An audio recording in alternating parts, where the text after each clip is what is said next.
Assalamualaikum warahmatullahi wabarakatuh. Kembali lagi di channel Nasihat Kehidupan Misteri. Pada video kali ini saya akan membahas tentang awan hitam di atas tanah Jawa. Sejarah awal Pulau Jawa seolah terbungkus oleh misteri karena sama sekali tidak diketahui keberadaannya oleh dunia sampai pulau ini dikunjungi peziarah dari Cina, yakni Fahian, pada tahun 412 Masehi. Konon tanah Jawa pada masa lalunya menyimpan banyak misteri dan juga kisah mistis. Lalu seperti apa kisah mistis tanah Jawa di masa lalu? Berdasarkan buku Sejarah Gaib Tanah Jawa karangan C.W. Peters, cetakan 1 Maret tahun 2015, disebutkan bahwa pada 2000 tahun sebelum Masehi, Pulau Jawa sudah menjadi koloni bangsa Atlantis. Tapi saat Atlantis hancur, Jawa menjadi negeri yang terpisah. Di saat masih dikuasai oleh bangsa Atlantis, ajaran gaib hitam dan juga sesat inilah mulai diajarkan kepada penduduk yang tinggal di tanah Jawa ini. Sehingga pengaruh aliran sesat itu kemudian semakin kuat dan merusak kehidupan yang ada pada saat itu.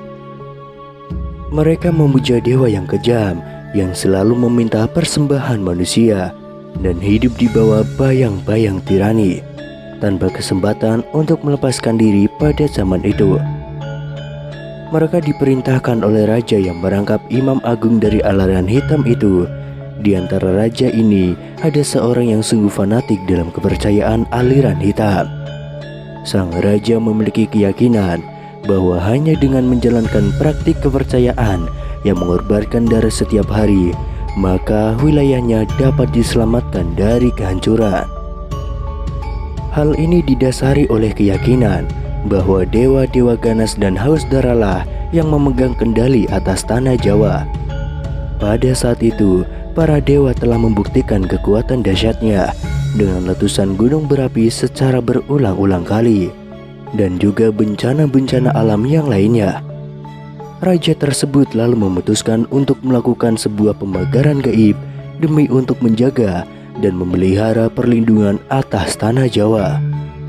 Salah satu caranya adalah dengan praktik ilmu hitam dari para ahli sihir.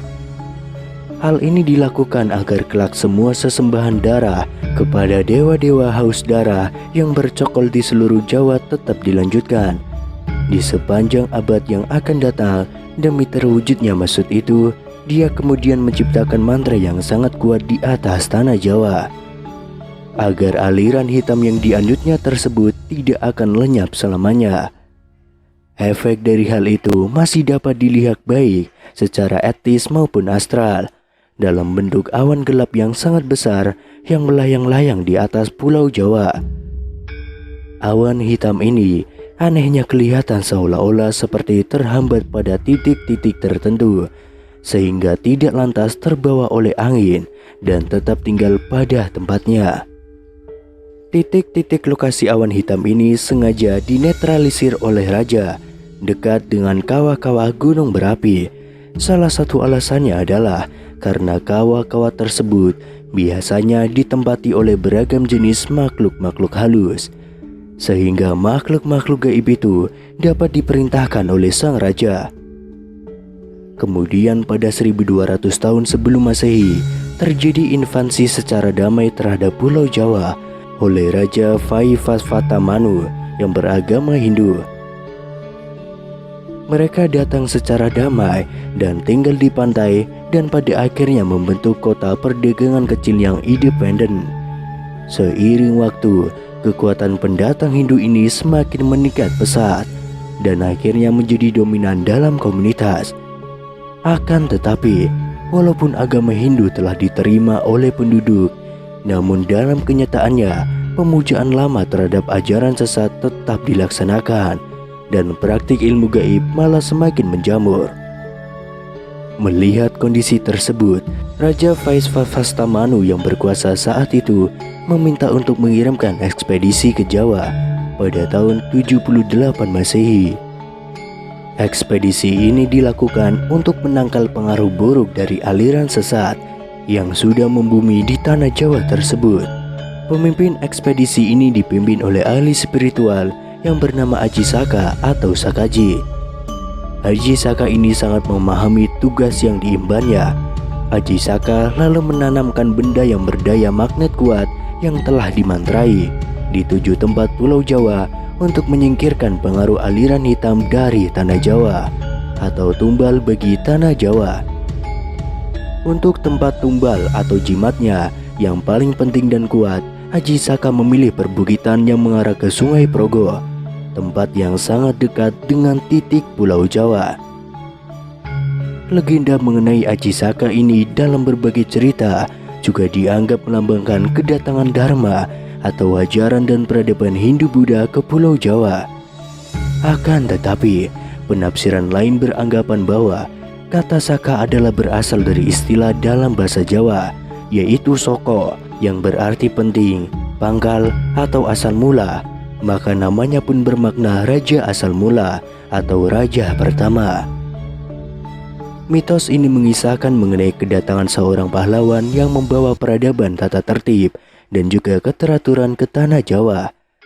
Karena Aji Saka telah mengalahkan raja jahat, yaitu Prabu Dewata Cengkar, sang penguasa ilmu hitam yang kala itu menguasai Pulau Jawa. Legenda ini juga menyebutkan bahwa Aji Saka adalah pencipta dari tahun Saka, atau setidak-tidaknya raja pertama yang menerapkan sistem kalender Hindu di Jawa.